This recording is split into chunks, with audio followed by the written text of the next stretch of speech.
Alors bonjour Mona, alors merci d'avoir accepté cette interview avec moi aujourd'hui. Vous pouvez, avec grand plaisir. Eh ben ça me fait plaisir aussi. Est-ce que tu pourrais te présenter? Alors, je m'appelle Mona Bérard, j'ai 18 ans, actuellement on va dire que je fais un peu de cinéma et on va dire de petit et de grand écran ces derniers temps.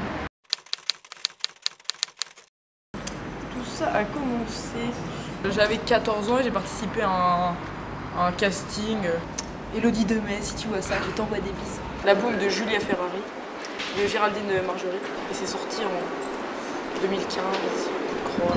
À la suite de ça, c'est passé sur pas mal de festivals et ça a plutôt plu et du coup j'ai pu avoir un agent plutôt sympathique. J'étais au collège, comme oui, tout le monde j'imagine, j'ai passé mon brevet. Je suis allée ensuite au lycée Colbert dans le 10e. J'ai eu mon bac ES, quoique j'aurais peut-être dû faire S au fond parce que j'aime beaucoup les mathématiques et tout ce qui s'en rapporte, bref. J'ai eu mon bac sans mention à 11,36, j'en étais plutôt fière d'ailleurs. Du coup après j'ai pris une année sabbatique. J'étais censée partir en fait au Canada pour faire des études d'anglais et de psychanalyse. Sauf que à cause ou grâce à on va dire un tournage qui va durer à peu près 7 mois, j'ai dû rester à Paris.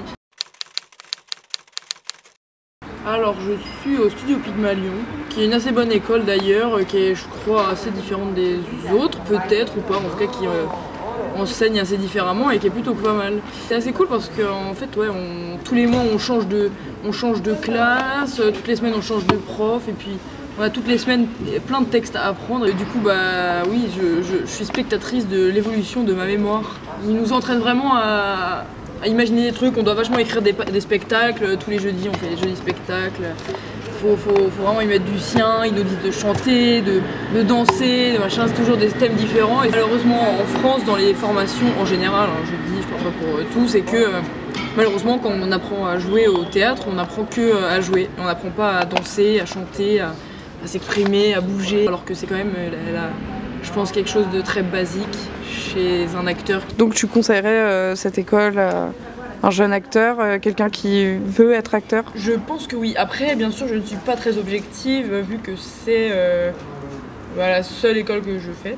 Mais ça c'est cool parce que oui, on a vraiment chacun son axe différent et chacun sait ce qu'il doit travailler et sait ce qu'il fait ou bien ou pas. On est exposé au jugement des autres élèves et des autres profs dans un mauvais objectif. En fait, on est tous très proches et c'est très amical, c'est hyper cool et tout part vraiment d'un bon sentiment et c'est hyper sympa.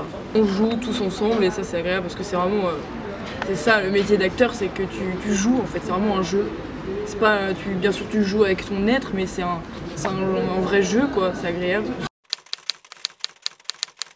Une belle expérience. Alors c'est vrai qu'il y en a une qui m'a... C'est un truc je pense que quand t'as on va dire le peu d'expérience que j'ai, tu le fais pas direct. Tourner dans l'eau, sous l'eau, et ça c'était assez ouf et je pense qu'on est peu d'acteurs à faire ça parce qu'il y a rarement des scènes sous l'eau en soi dans les films.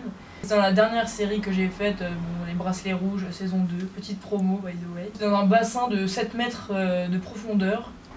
En fait tu rentres dans le bassin, ils m'ont passé un masque au début et tu fous ta tête dedans. Il y avait un énorme échafaudage comme dans les immeubles et moi qui suis un peu agoraphobe, j'aime pas du tout les grands espaces, les trucs. Ils appellent ça un narguilé pour du coup respirer l'oxygène. Pour moi j'avais de la chance que je ressortais à chaque fin de prise, mais mon pote qui lui était dans l'eau devait rester dans l'eau. C'est-à-dire que lui pendant 30 minutes il est resté sous l'eau.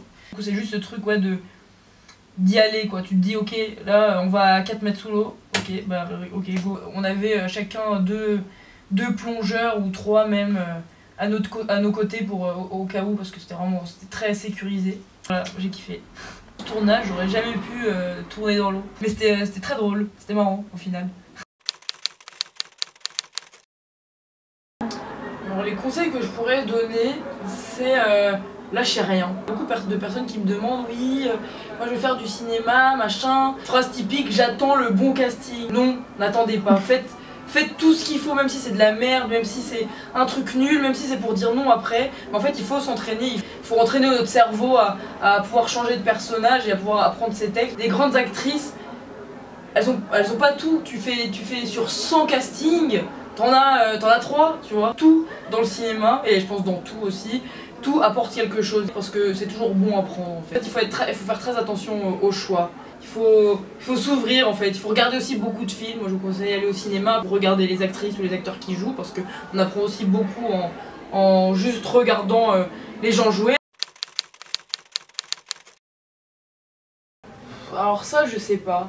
Alors je pense que peut-être j'ai pas encore l'âge et l'expérience nécessaire pour répondre à cette question. Je suis encore jeune, du coup les discriminations on est tous...